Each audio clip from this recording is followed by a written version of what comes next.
नमस्कार दोस्तों, स्वागत है आपका हमारे चैनल में। आज हम एक ऐसे संत के बारे में बात करेंगे जो 20वीं सदी के प्रसिद्ध संतों में एक है।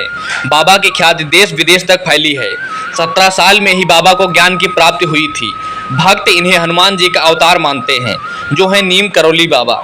नीम करौली बाबा को केवल भारत ही नहीं बल्कि विदेशों में भी प्रसिद्ध संत के रूप में जाना जाता है, जिनके दर्शन के लिए बड़ी बड़ी हस्तियां भी लालायित रहती हैं। नीम करौली बाबा के भक्तों की सूची में एप्पल कंपनी के फाउंडर स्टीव जॉब्स, प्रधानमंत्री नरेंद्र मोदी, क्रिकेटर विराट कोहली और अभिनेत्री अनुष्का शर्मा का नाम शामिल है। बाबा के अनुयायी इन्हें हनुमान जी का अवतार मानते हैं। बाबा के जीवन से कई चमत्कार भी जुड़े हैं, लेकिन इतनी महानता होने के बावजूद भी बाबा स्वयं को साधारण व्यक्ति ही मानते थे और किसी भी भक्त को अपने पैर छूने नहीं देते थे। चलिए जानते हैं नीम करौली बाबा के संपूर्ण जीवन के बारे में। नीम करौली बाबा का जन्म उत्तर प्रदेश के अकबरपुर में 1900 के करीब हुआ था। इनके पिता का नाम दुर्गा प्रसाद था।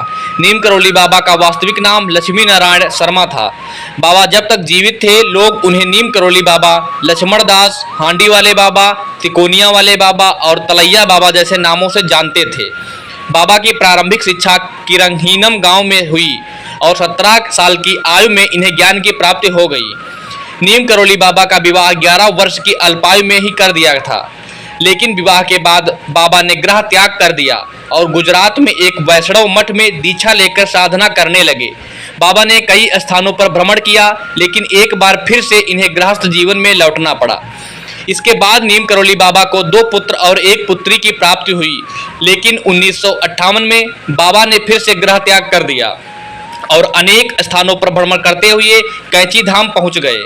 बाबा ने 1964 में इस आश्रम की स्थापना की। यहाँ बाबा ने हनुमान मंदिर की स्थापना की। बाबा 1961 में पहली बार अपने मित्र पूर्णानंद के साथ यहाँ आए थे और उनके साथ यहाँ आश्रम बनाने का विचार किया था। बता दें कि नीम करौली बाबा के आश्रम केवल भारत में ही नहीं बल्कि विदेशों में भी हैं। अंत समय में नीम करौली बाबा आगरा से नैनीताल जा रहे थे, तभी रास्ते में उनकी तबीयत खराब हो गई, जिस कारण उन्हें वृंदावन स्टेशन पर ही उतरना पड़ा। आनन फानन में उन्हें अस्पताल में भर्ती कराया गया। बाबा ने तुलसी और गंगा जल ग्रहण कर 11 सितंबर 1973 को अपने प्राण त्याग दिए। वृंदावन में नीम करौली बाबा की समाधि है। बाबा नीम करौली को भक्त व उनके अनुयायी हनुमान जी का अवतार मानते थे, लेकिन नीम करौली बाबा खुद भी हनुमान जी की पूजा करते थे। उन्होंने हनुमान जी के कई मंदिर भी बनवाए। जब कोई भक्त नीम करौली बाबा के पैर छूता तो बाबा पैर छूने से मना कर देते और कहते, पैर छूना ही है तो हनुमान जी के छुओ। नीम करौली बाबा भले ही आज जीवित नहीं है, लेकिन उनके भक्त श्रद्धापूर्वक उन्हें मानते हैं। बाबा अपने अलौकिक रूप से भक्तों के बीच हमेशा विराजमान रहते हैं।